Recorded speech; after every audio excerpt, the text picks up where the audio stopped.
su compañero que estaba en un maqui en la sierra. Otro día se presentó a verme en aquella oficina de la construcción un compañero que había sido comandante del ejército republicano y que se había incorporado al maqui, siendo el jefe de varios grupos que actuaban también por esa sierra. Aquel venía para decirme que tenía el propósito, si yo le daba autorización para ello, de organizar una serie de atentados contra militares y jueces de los tribunales militares, que él estaba dispuesto a venirse a Madrid con un grupo de sus maquis y a ejecutar todo aquel plan que me estaba exponiendo. Yo le dije que no estaba de acuerdo con ello, que estábamos ya en unos momentos en que yo veía el final de la guerra mundial favorable a los aliados y las repercusiones que iba a tener aquel final en Madrid. Que teníamos en aquellos momentos una organización clandestina de mucha importancia y que si él se venía a actuar en aquellos propósitos a la capital de España, las consecuencias las iban a pagar todos los grupos orgánicos que nosotros teníamos. Por aquellas fechas, en Madrid, cuando menos, estaban organizados clandestinamente todos los sindicatos. Se hacía la cotización de los afiliados dentro de las circunstancias correctamente. Se planteaban muchos problemas a los patronos que se resolvían generalmente con satisfacción. Había muchos empresarios que estaban cotizando cantidades importantes para mantener a la CNT clandestina. Les puse cuál era la situación realmente de nuestra organización en aquellas fechas, cuánta gente teníamos más o menos movilizada, cuáles eran las perspectivas que yo veía y que por lo tanto no me parecía acertado los propósitos que él me estaba exponiendo. Muy compungido, se volvió a marchar a la sierra. Pocos meses después, se vino con un grupo de maquis a Madrid y cayó acribillado a balazos en las calles madrileñas cometiendo un atraco.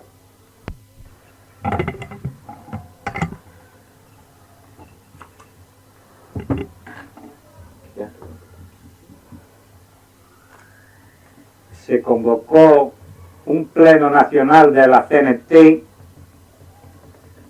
y se celebró en Madrid, siendo secretario Ángel Morales. En aquel pleno nacional había que tratar varios temas de mucha importancia. Dentro del Comité Nacional había dos tendencias. Una acaudillada por Juan Luque, partidaria de establecer relaciones con don Juan de Borbón, que se consideraba inminente como futuro rey de España. Y otra, fiel a la tendencia apolítica de la CNT, que rechazaba tales conversaciones y consideraba que su actitud debía de ser de expectativa durante los primeros meses para ver después cómo se concretaban las posiciones de unos y de otros. Aquel pleno se celebró la primera reunión en la calle de la Sal, en una pensión de un compañero que desde hacía ya tiempo habían sido alquiladas por el Comité Nacional todas las habitaciones para poder disponer de la pensión completa sin que nadie nos molestara. Entramos allí un día a las 8 de la mañana y comenzaron las tareas del pleno. Recuerdo que estando reunidos a media mañana se presentó un catalán que era el secretario del Comité Regional de Defensa y que se había encargado de montar la protección de los que estábamos reunidos allí. Subió al pleno y, dirigiéndose a mí como secretario general del Comité Regional, me dijo que ya estaba todo en orden, que podíamos seguir la reunión tranquilamente porque había montado una protección de defensa para que nada nos ocurriera si acaso caía por allí la policía.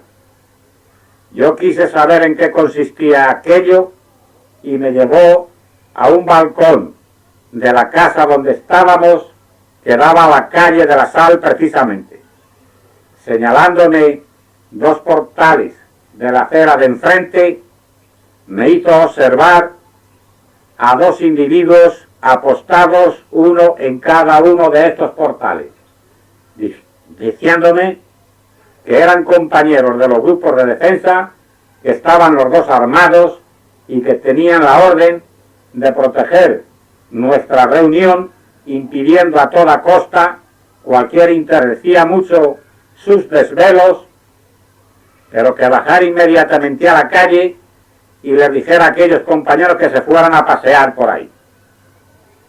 Porque estando allí, con el propósito de no moverse de los portales durante todo el día, lo menos que podía ocurrir es que llamaran la atención de alguien y que les echaran mano y se los llevaran detenidos.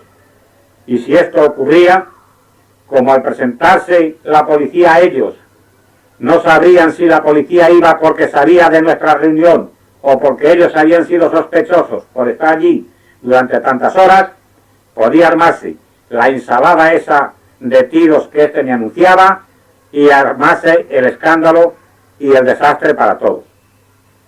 Por lo tanto, que quitara aquella guardia y que nos dejara libres, que nosotros nos protegeríamos a sí mismos y que aquellos compañeros no volvieran más a darnos ninguna guardia.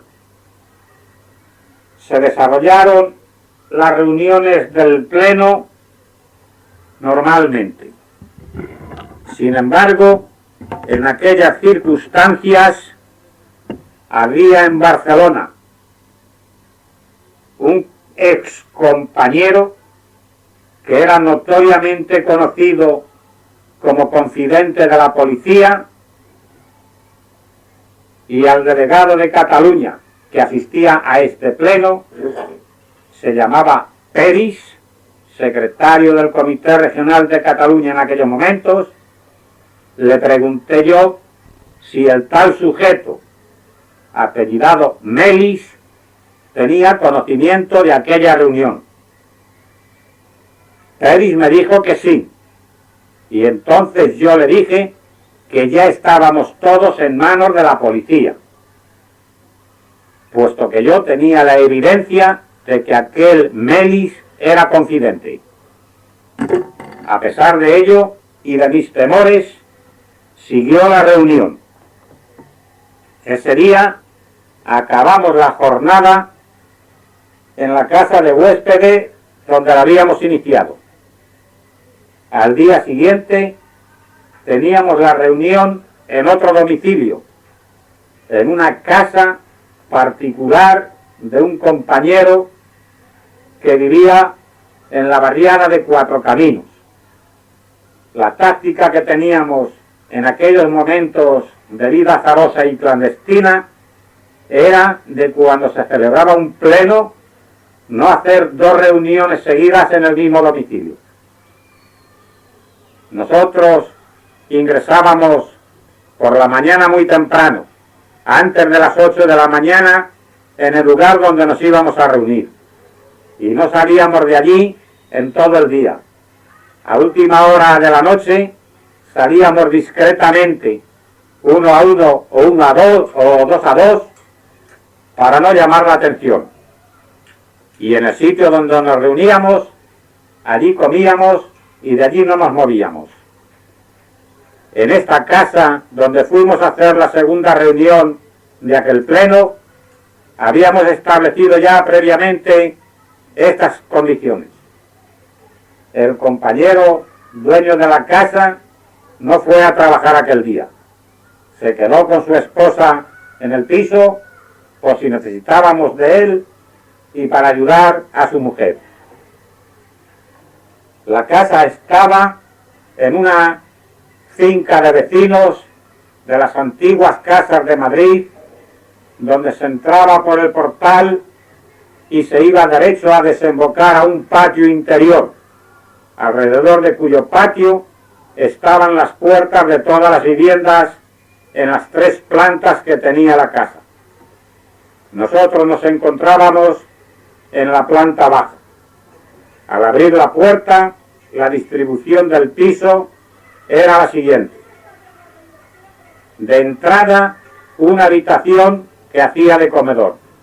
A la derecha de esta habitación, un dormitorio. Enfrente de la puerta de entrada, otro dormitorio. Y a la izquierda de esta habitación, la cocina con el váter dentro de ella. Esta era la distribución del piso. La habitación que hacía de alcoba a la derecha del comedor había sido vaciada de muebles y se había puesto allí dentro una mesa y las sillas suficientes para sentarnos todos nosotros, que éramos en total 16 o 18 personas. La cama, el armario y todos los muebles de esta alcoba habían sido trasladados a la otra alcoba y volcados allí de cualquier manera encima de la cama o como pudieron acoplarlos. Estando allí reunidos, se nombró una comisión para que dictaminara sobre un acuerdo que se estaba debatiendo desde el día anterior. El acuerdo consistía en que antes de ir a Estoril a ver a don Juan de Borbón para cumplir las proposiciones que había hecho en el Pleno Juan Luque, consistentes en aceptar la restauración monárquica y sumarnos a ella públicamente, se había decidido, que se fuera una comisión a Francia, que se entrevistara con el gobierno de la República en el exilio, que en aquel momento presidía el doctor Giral, y que se informase esta comisión acerca de aquel gobierno, de las posibilidades que tenía para poder regresar a España con la restauración republicana.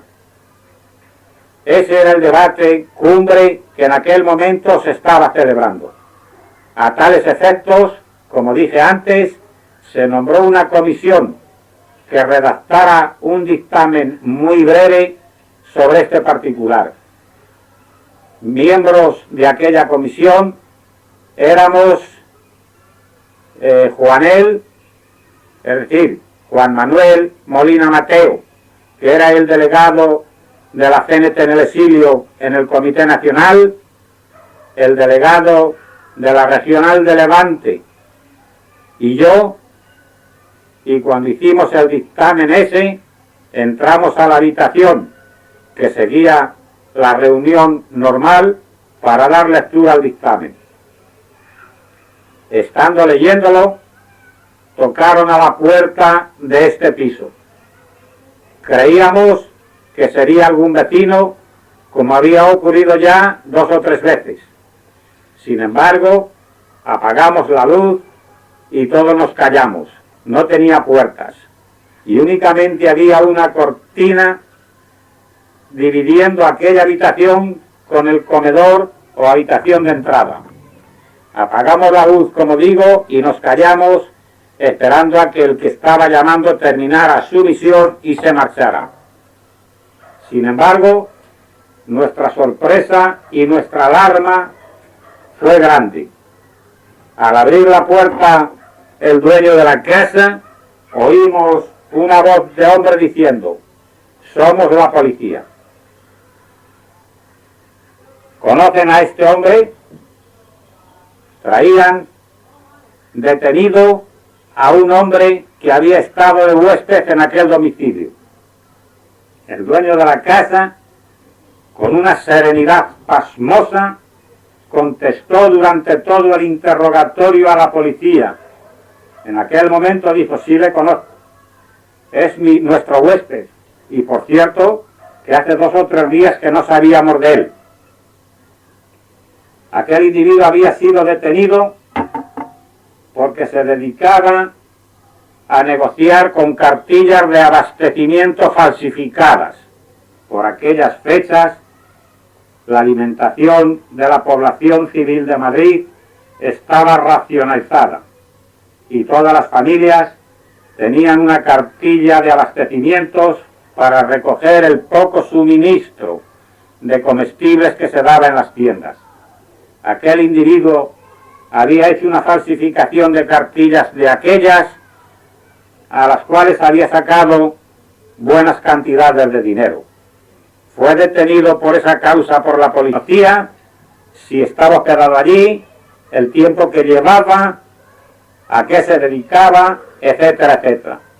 A todo esto, la esposa del dueño de la casa se metió a nuestra habitación, tirándose de los cabellos, con un ataque nervioso tremendo, y allí un compañero la cogió con las manos, tapándole la boca, le hizo señas de que se serenase, de que se estuviera quieta, de que no diera ninguna nota alarmante y que con toda la tranquilidad volviera a salir fuera.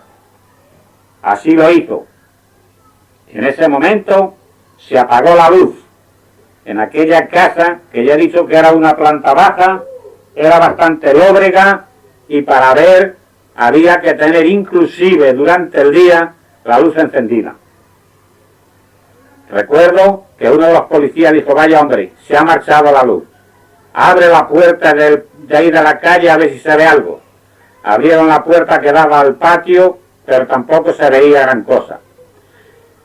En esta situación estuvieron allí hablando los 2 policías con el matrimonio y el detenido hasta que vino la luz. Cuando vino la luz, empezaron a mirar en los cajones de un mueble que había en la pieza de entrada de la casa.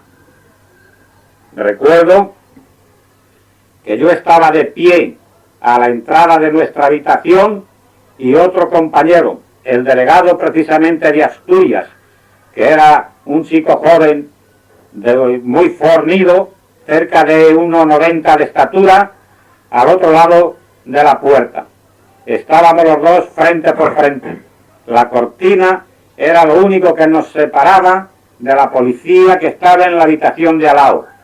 Yo por señas le comuniqué a aquel compañero de que si aparecía un brazo para correr aquella cortina, en ese momento echáramos mano del brazo, pegáramos un tirón y a la persona indicada la tiráramos dentro de la habitación y nosotros 2 saliéramos fuera a por el otro policía.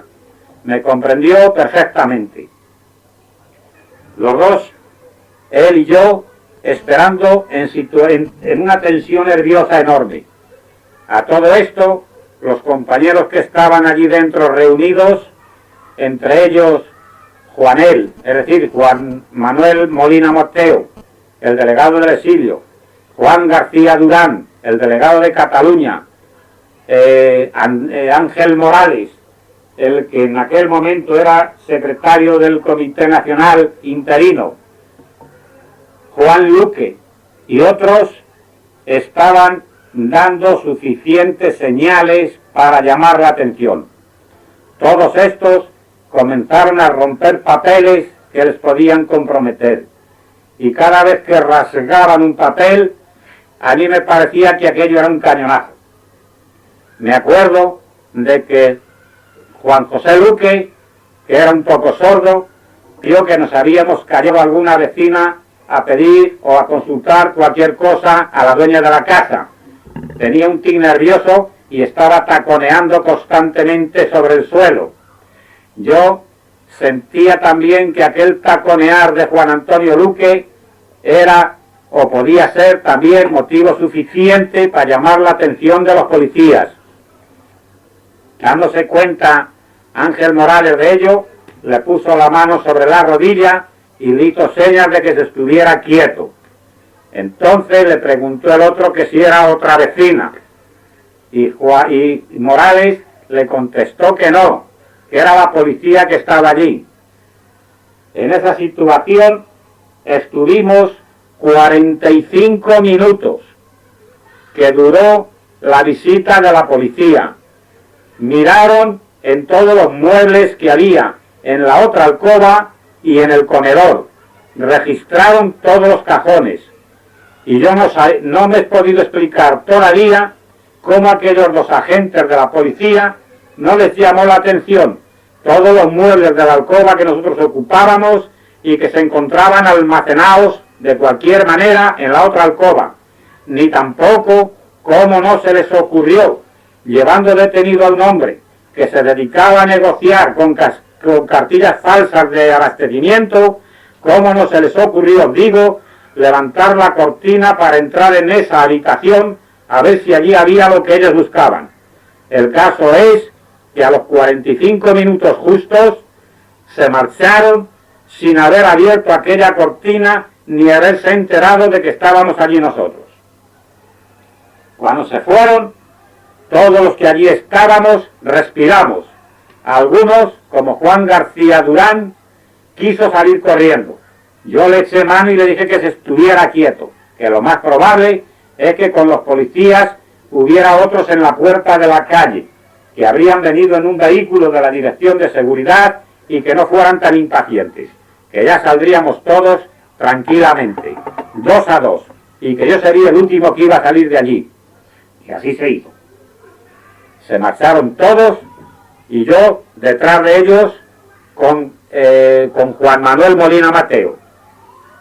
Salimos a la calle y todos teníamos, a mí particularmente me dolían las piernas, de la tensión nerviosa de esa espera, esperando en cualquier momento la aparición de la policía en aquella habitación.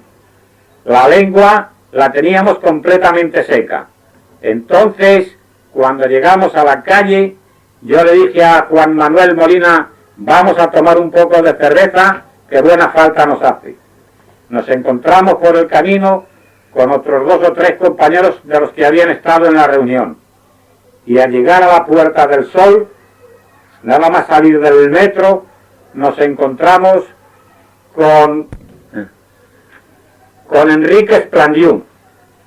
Enrique Esplandiú era en aquel momento el secretario del Comité Regional Pro Presos y había ido a la dirección había ido a hacer una gestión acerca de un inspector de policía que estaba en activo y trabajaba para nosotros mediante el pago correspondiente de las mensualidades que tenía asignadas para que se marchara a Asturias, donde había habido unas detenciones que se nos habían comunicado por el comité regional, a cuyos compañeros los estaban maltratando en la jefatura de policías, y tenía que ir allá para terminar con aquellos apaleamientos y acabar con aquella situación.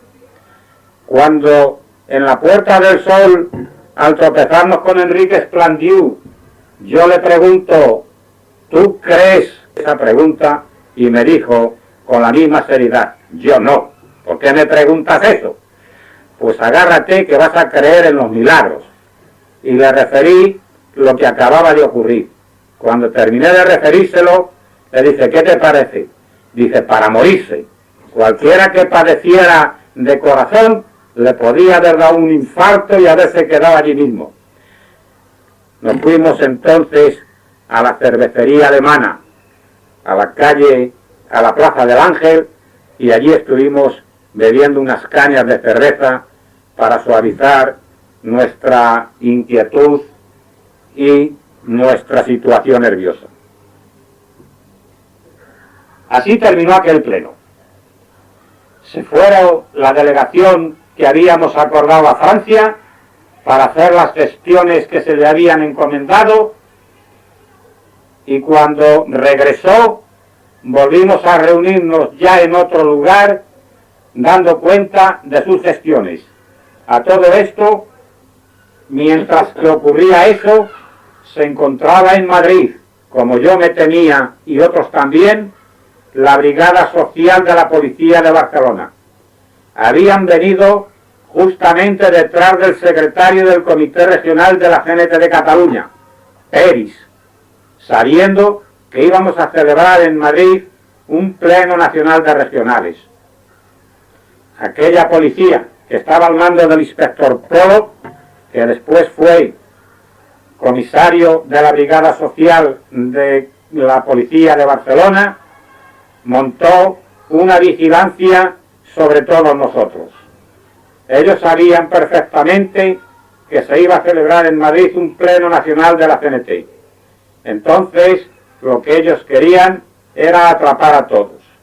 Montaron aquella vigilancia, después lo supimos, recogiéndonos a cada uno a la hora que salíamos de nuestra casa por la mañana temprano. Nos dejaban en el lugar donde nos reuníamos, vigilando aquel lugar, hasta que salíamos de él, y nos seguían vigilando discretamente hasta que nos encerrábamos en nuestra casa por la noche. Cuando se produjo este incidente de la reunión en Cuatro Caminos, y como se había marchado la delegación que habíamos nombrado para Francia a hacer aquellas gestiones, el pleno se aplazó durante 8 días. Cuando se produjo este aplazamiento, ya no siguieron las reuniones y cada uno de nosotros nos fuimos a nuestras actividades habituales.